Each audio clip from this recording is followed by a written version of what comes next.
Lovebird পাখি ডিম দিলে আপনার করণীয় কি?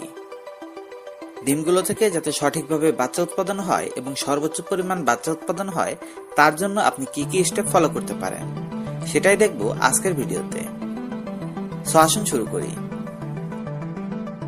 লাভবার্ড পাখি সাধারণত 3টা থেকে 8টা পর্যন্ত ডিম দেয় এবং সেখান থেকে গড়ে 2 থেকে 5টি পর্যন্ত বাচ্চা উৎপাদন হয়ে থাকে। আসুন জানি লাভবার্ড পাখি যদি একবার ডিম দেওয়া শুরু করে দেয় তবে আপনার করণীয় কাজগুলো সম্পর্কে।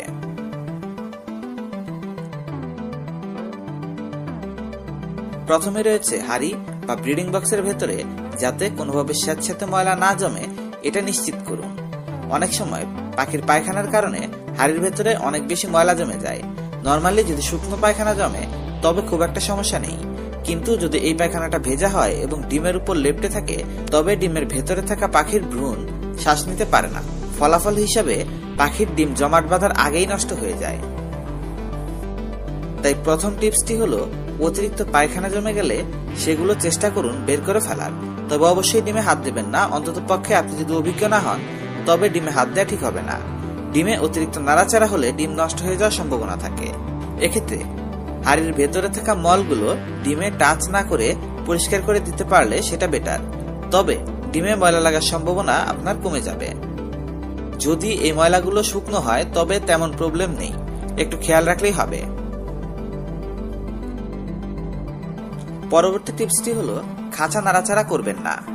ডিম পাড়া অবস্থায় পাখির খাঁচা বারবার নাড়াচাড়া করা ডিম নষ্ট হয়ে বাচ্চা না ফোটার পেছনের একটা বড় কারণ।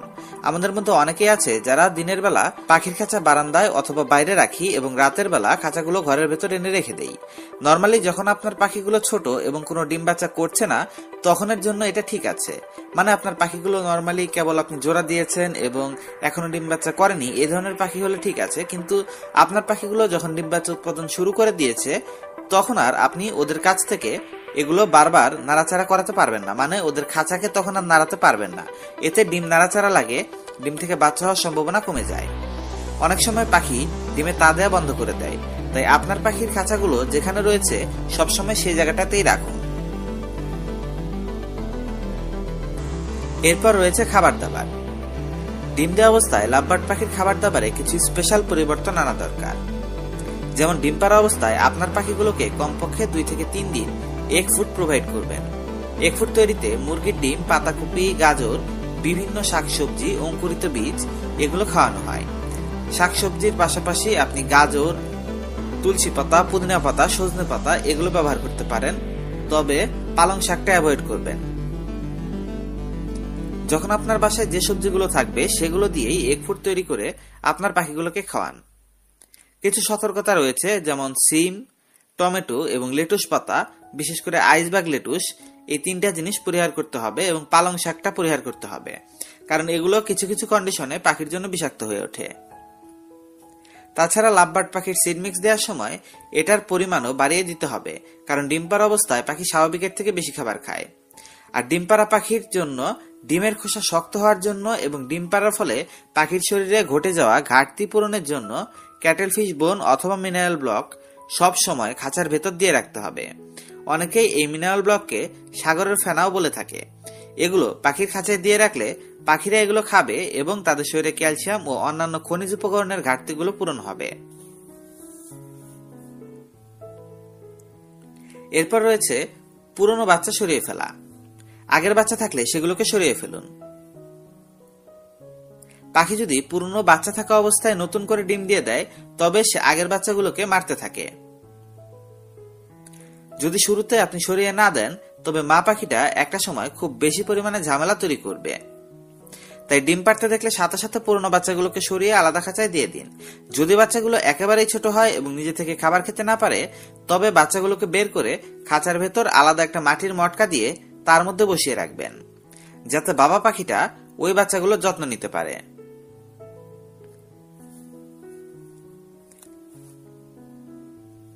এবারে দেখব সবচেয়ে গুরুত্বপূর্ণ সতর্কতা। পাখি ডিম পাড়ার পর সবচেয়ে বেশি ডিম নষ্ট হয় অসতর্কতার কারণে। আপনি যখন লাভবার্ড বা অন্য পাখি পালছেন এবং এদের খাঁচার আশপাশ পরিষ্কার করছেন না তখন সেখানে ইঁদুর, টিকটিকি ও তেলাপোকা পড়ে থাকা খাবারগুলো খেতে আসে। আর মা পাখি ইঁদুর এবং এই সমস্ত তেলাপোকা ও টিকটিকি দেখে খুব ভয় পায়। ফলাফল হিসেবে তারা যেভাবে ডিমে তা দিয়ে বাচ্চা উৎপাদনের চেষ্টা করে সেভাবে ঠিকমতো তা দিতে পারে না এবং বারবার তারা নাড়াচাড়া করে। আর বেশিরভাগ পাখি রাতের বেলা চোখে দেখতে পায় না। এ সময় খাঁচার মধ্যে অনাকাঙ্ক্ষিত এই সমস্ত ইঁদুর বা তেলাপোকা ঢুকে গেলে পাখি উল্টাপাল্টা উড়াউড়ি করতে থাকে এবং অনেক সময় ডিমগুলো একটা একটার সাথে বাড়ি লেগে ভেঙে যায় বা পাখির ডানার ঝাপটাও ভেঙে যায়। এসব কারণে আপনার বাড়িতে যদি ইঁদুর, তেলাপোকা, টিকটিকি জাতীয় সমস্যাগুলো থাকে এগুলো দূর করার ব্যবস্থা করুন। আরো একটা সমস্যা হলো পানির ছেটা লাগা। অনেক সময় আমাদের পাখির খাঁচাগুলো আমরা বারান্দায় রাখি অথবা বাইরে রাখি এবং বৃষ্টির পানির ছেটা এদের গায়ে লাগে বা এদের হাড়ের মধ্যে লাগে। যদি কোনোভাবে ডিমে পানি চলে যায় তবে সে ডিমগুলো থেকে আর বাচ্চা হয় না এবং ডিমগুলো নষ্ট হয়ে যায়। তাই অনুরোধ করব, আপনারা খাঁচা এমন জায়গায় রাখবেন যেখানে বৃষ্টির পানি আসার সম্ভাবনা থাকে না এবং কোনোভাবেই ডিম ভিজে যাওয়ার রিস্ক যেন তৈরি না হয় এটা নিশ্চিত করুন। এবারে জানবেন লাভবার্ড পাখির জন্য বিষাক্ত যে খাবারগুলো রয়েছে এগুলো সম্পর্কে। কারণ এমন কিছু খাবার আছে যেগুলো খেলে মা, বাবা পাখি এবং বাচ্চা পাখি সবগুলোই মারা যায়। এর মধ্যে প্রথমেই রয়েছে মাটির নিচে জন্মায় এই ধরনের সবজিগুলো, বিশেষ করে পেঁয়াজের পাতা, রসুনের পাতা, আদা গাছের পাতা। এগুলো সম্পূর্ণরূপে আপনার লাভবার্ড পাখিগুলোর জন্য নিষিদ্ধ। তাছাড়া অনেক সময় বাজারে আমরা আলুর শাক দেখতে পাই বা মিষ্টি আলুর শাকও দেখতে পাই। এই শাকগুলো কিন্তু ভুলেও আপনার পাখিকে খাওয়াবেন না, এগুলো খাওয়ালে আপনার পাখিগুলো মারা পড়বে। তাছাড়া যখন আপনার পাখি ডিম দেওয়ার পর বাচ্চা হবে ওই বাচ্চাগুলো যাতে সুস্থ সবল থাকে এক্ষেত্রেও আপনার কিছু নিয়ম জানা দরকার। বিশেষ করে আপনার পাখির যখন বাচ্চা হয়ে যাবে তখন তাদের রেগুলার কিন্তু এগ ফুড দিতে হয়। মোটামুটি সপ্তাহে 3 দিনের মতো এগ ফুড সরবরাহ করা ভালো। এক্ষেত্রে যখন আপনি এগ ফুড দিচ্ছেন ওই এগ ফুডটা যদি বাসি হয়ে যায় এবং পাখি যদি সেটা খেয়ে বাচ্চাদের খাওয়ায় তবে বাচ্চাগুলোর বদহজমের সম্ভাবনা থাকে। আর এজন্য আপনি আপনার পাখিগুলোকে এই সময় যে এগ ফুড দিবেন সেটা দেওয়ার পরবর্তী 6 ঘন্টার মধ্যে বের করে ফেলে দিবেন। তাছাড়া ওষুধ ব্যবহারেও কিছু সতর্কতা অবলম্বন করতে হবে। নর্মাল টাইমে আপনি আপনার পাখিকে বিভিন্ন রকমের ওষুধ খাওয়াতে পারেন। এক্ষেত্রে ক্যালসিয়ামের কোর্স করাতে পারেন, কৃমির কোর্স করাতে পারেন, বিভিন্ন রকমের ওষুধপত্র রয়েছে যেগুলো মানুষ পাখিকে খাওয়ায়। কিন্তু যখন আপনার পাখিগুলো ছোট বাচ্চা থাকবে তখন আপনি অলমোস্ট কোনো রকমের ওষুধই পাখির জন্য ব্যবহার করতে পারবেন না। শুধুমাত্র মাল্টিভিটামিনটা দিতে পারেন, আর কোনো কিছু ব্যবহার করা ঠিক হবে না। বিশেষ করে আপনি যদি বাচ্চা থাকা অবস্থায় আপনার লাভবার্ড পাখিকে কৃমির কোর্স করান সেক্ষেত্রে আপনার সবগুলো পাখির বাচ্চাই মারা পড়বে। তাই এই সবকিছু নিয়ে সতর্ক থাকার অনুরোধ রইল। সর্বোপরি এখানে উল্লেখিত নিয়মগুলো মেনে আপনি যদি আপনার লাভবার্ড পাখির প্রপার যত্ন করতে পারেন এবং ডিমগুলোর খেয়াল রাখতে পারেন তবে আপনি অধিক থেকে অধিক পরিমাণ বাচ্চা উৎপাদন করতে পারবেন।